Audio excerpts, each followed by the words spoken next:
की परमेश्वर हा कसा आहे, परमेश्वर हा अनंत रूपे अनंत वेशे तो या विश्वरूपाने प्रगट आहे, म्हणजे त्याला आपण सगुण म्हणतो. आणि निर्गुण रूपाने तो दिव्य आनंद स्वरूप, दिव्य ज्ञान स्वरूप, दिव्य जाणीव स्वरूप, दिव्य शक्ती स्वरूप असा तो परमेश्वर आहे. म्हणून हा जो परमेश्वर जो आहे निर्गुण, तो आतापर्यंत कोणालाही दिसला नाही, याच्यापुढे कोणाला दिसणार नाही.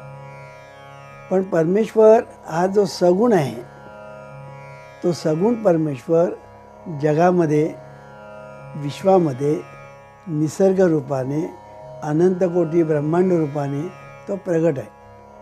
आता तो इतका प्रगट आहे, इतका प्रगट आहे की तो परमेश्वर आहे असं लोक मानायलाच तयार नाही.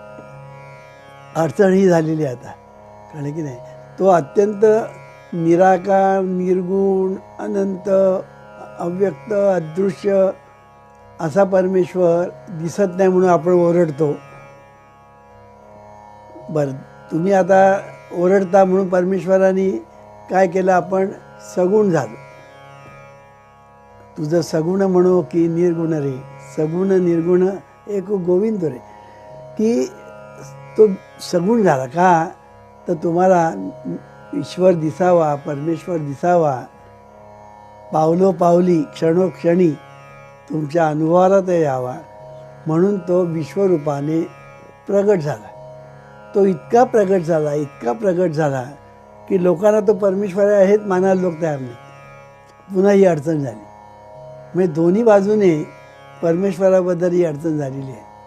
म्हणून भगवान श्रीकृष्ण म्हणतात अर्जुनाला, अरे अर्जुना, मी तो कैसा मुखाप्रती भानू जैसा, परिया प्राणियांचे दैव कैसे, ते मज नोळखती. ते मला ओळखत नाही झालं, मी काय करू.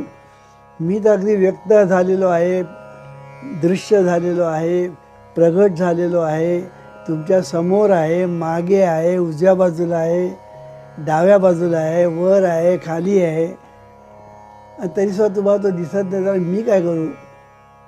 म्हणजे भगवानसुद्धा बिचारे हताश झाले की मी व्यक्त झालो तरी हे लोक मला पाहत नाहीत, आणि मी अव्यक्त आहे तर ते पाहू शकत नाही, मग काय करणार. म्हणून इथे सद्गुरू पाहिजे. सद्गुरू का पाहिजे. सद्गुरू वाचोनी सापडेना सोय, धरावे ते पाय आधी अधिका. तर हे सद्गुरूच सांगू शकतात, बाकी कोणी सांगू शकत नाही.